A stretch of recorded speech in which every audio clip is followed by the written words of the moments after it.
All right, folks, today there is a brand new report from New Idea magazine. It's claiming that almost 4 years on from his controversial exit from royal life, Harry is finally realizing that the grass, in fact, is not greener on the other side.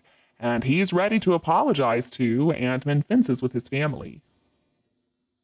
But considering that things remain at rock bottom with his brother, the Prince of Wales, sources told New Idea that Harry knows the only way to make this happen is through the family's peacekeeper, the Princess of Wales. And reportedly, Catherine is excited to help. This situation with William and Harry is now at the point of no return.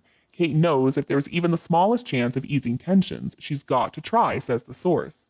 She figures she's the only one who can broker peace. To be fair, it was Catherine who tried to fix the brothers' problems at Prince Philip's funeral back in April of 2021. But after a blazing row between William and Harry at the time, it became obvious that wasn't going to happen. The source went on to say, although Kate was extremely hurt by the things Harry and his wife Meghan said in their TV sit-down with Oprah Winfrey and his book Spare, she has always adored Harry and still harbors hope they can fix things. Kate will never give up on the Harry she once knew and loved. The source continued, saying they were so close and helped each other through so much. She refuses to believe he's changed so much that none of it meant anything to him. She misses her old friend and wants desperately for him to make things right with William. Harry understands, though, that if there is any chance of a reconciliation occurring, it has to be on neutral territory. So, the source claims that he has offered an invitation to meet Catherine in LA. The source reports, of course, Harry would prefer to have Kate come to Montecito so he can show off the home he's made for his kids, but he knows Meghan is not ready for a face-to-face with Kate, even on her home turf. Kate's not ready to play nice with Meghan either. The sources know there's a lot to clear up and there will be tears during that meeting, but Catherine supposedly is also secretly excited at the possibility of seeing her nephew and niece, Prince Artificial 4 and Princess Invisibet 2, for the first time in probably ever. Kate's requested somewhere with a garden in case Harry is able to bring Lily and Archie, says the source. Alright, well, I think I smell something, and I think what I smell is a big steaming pile of BS. They don't have any supporters in the royal family at this point. I think even the York sisters are being more careful to distance themselves from the Sussexes because, well, they know which side their bread is buttered on. And they don't appreciate the fact that the Princess of Wales is one day going to be their queen, so they're not very trustworthy. But at the same time, I don't think they're going to cross the royal family like this. And Harry is the one who burned every single bridge back to his family, both in leaving and also the whining he and Meghan have been doing ever since then. Harry made his own bed. He's got to lie in it. The late queen was so disappointed in Harry for wanting to run away from his responsibilities. She always put duty to the country and Commonwealth first. I mean, sometimes even before family, or even to the detriment of her own children.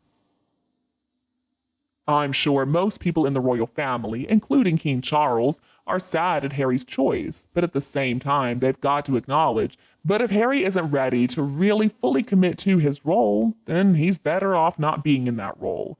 When Harry asked the late Queen whether he and Meghan could be half in, half out royals, she said no, that's not possible. You're either all in or you're all out.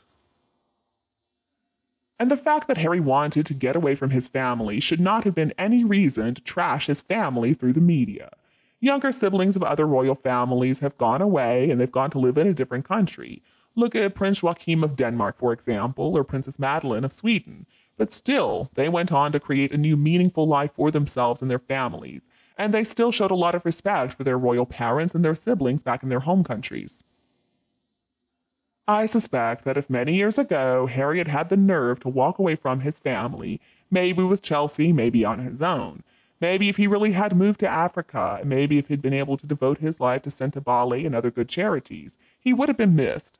And I think in that case, he would have been welcomed back as a much loved member of the family if he ever wanted to come back. I believe they would have continued to invite him to all royal functions. He probably would have continued to make balcony appearances too. But let's look at the circumstances under which he and Meghan left. They claimed they just wanted privacy, they wanted to be independent, they wanted to support themselves. Well, compared to how their lives have turned out to be, I don't believe he has any supporters left. I think most people are happy that he's gone. And most importantly, most people are happy that he took Meghan with him. It has been reported that Sarah Ferguson, the Duchess of York, voiced her support for Harry, and Eugenie and Jack were photographed eating out in Montecito with Meghan and Harry. But aside from that, I don't believe there is a member of the royal family who isn't happy that Meghan is no longer wreaking havoc and sowing seeds of dissent among both family and staff. And of course, the king is sad to have lost his son in such a tragic way, but I don't believe he's regretting any other aspect of the Harry who is now Mr. Markle. Harry has done as much as he possibly can to hurt his own family, and that is unforgivable. And so far, there's no sign that he's even finished. In the photos you see of Harry recently, though, he doesn't look happy at all. He looks out of it. He looks miserable. There are real signs of serious, severe mental illness. It looks like Harry has absolutely been pushed to the edge. And I'm sure they have listened to advice on this, and they know that he could easily be tipped over the edge. So I understand the royal family doesn't want to push him too far, for now he is still in the line of succession, and so are his invisible children. But I don't believe it's going to stay like that forever. I think at some point, maybe after Harry and Meghan get divorced, the invisible children are going to be removed from the line of succession. And as for Harry, I don't know what position he's going to be able to take in his family. I mean, after all he's done, he cannot be a working royal ever again. It's crazy, though, to think how much Harry has changed since Meghan entered his life. I mean, he has become so nasty and cruel to his family, and it seems like he's become a liar just like Meghan, or maybe he always was. It looks like they really are two peas in a pod these days. But at the same time, there are so many signs that relationship is falling apart. I really believe they're headed for a divorce. Harry has become so much like Meghan that now he is a rival in the bitter whining and victimhood states, and she can't put up with that. Reportedly, Meghan believes she'll be more successful if she dumps Harry. Well, what about Harry? Maybe one day he's going to wake up and see everything around him, understand the mess that he has gotten himself into. And what is he going to do at that point? Is he really going to turn to his family for support after everything he has done? If you look at the way Meghan and Harry have treated their own families, it's easy to predict that they're going to turn on each other. Loyalty is not something they really believe in. They only care about their own short-term goals. And once one of them stops being useful to the other one, that is going to be the end.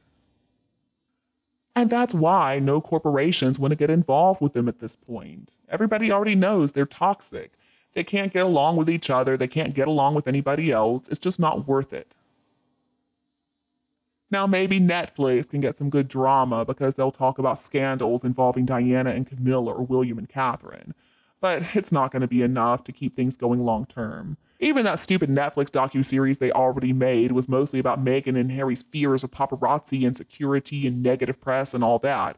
The thing was incredibly dull.